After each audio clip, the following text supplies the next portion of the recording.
एक बार नारद मुनि जी ने ब्रह्मा जी से पूछा, प्रभु गायत्री मंत्र का क्या उद्देश्य है और उसके प्रत्येक अक्षर का क्या मतलब है। भगवान ब्रह्मा जी ने इसका उत्तर कुछ इस प्रकार दिया। गायत्री मंत्र का छंद गायत्री है और उसके देवता सविता निश्चित किए गए हैं। गायत्री देवी का वर्णन शुक्ल है, उनका मुख्य अग्नि है और उनके ऋषि विश्वामित्र हैं और स्वयं ब्रह्मा जी उनके मस्तक में स्थित है। रुद्र उनकी शिखा और भगवान विष्णु उनका हृदय है। उपनयन कर्म में उनका वियोग होता है।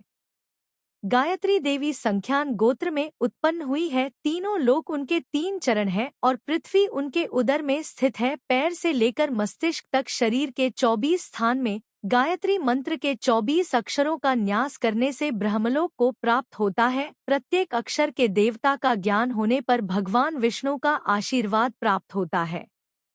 नारद जी की जिज्ञासा और बढ़ने लगी तो पुनः उन्होंने एक प्रश्न पूछा कि गायत्री मंत्र का दूसरा उद्देश्य क्या है। तब ब्रह्मा जी ने उत्तर दिया, यह 18 अक्षरों का यजुर्मंत्र है, जिसका आरंभ अग्नि शब्द से होता है और समापन स्वाहा पर होता है। अगर मनुष्य जल में खड़े होकर इस मंत्र का 100 बार जाप करता है तो उसके असंख्य पाप नष्ट हो जाते हैं और जप करने वाला महापापों से मुक्त होकर उत्तम लोक को प्राप्त कर सकता है। यह मंत्र है अग्निर्वाक्पुंसी यजुर्वेदेन जुष्टा सोमम पिप स्वाहा।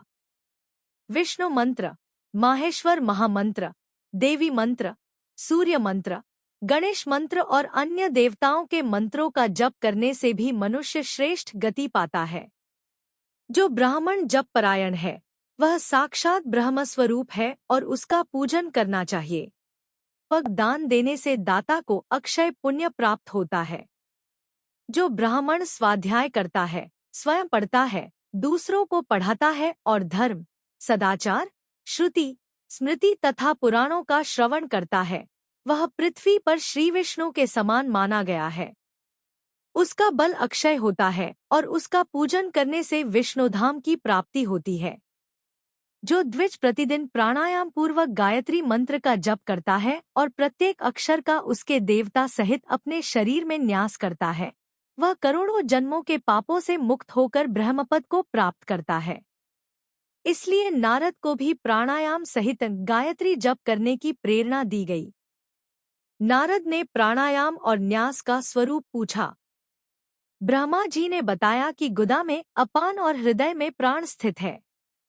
गुदा को संकुचित कर पूरक द्वारा अपान को प्राण में मिलाना चाहिए, फिर कुंभक और रेचक करना चाहिए।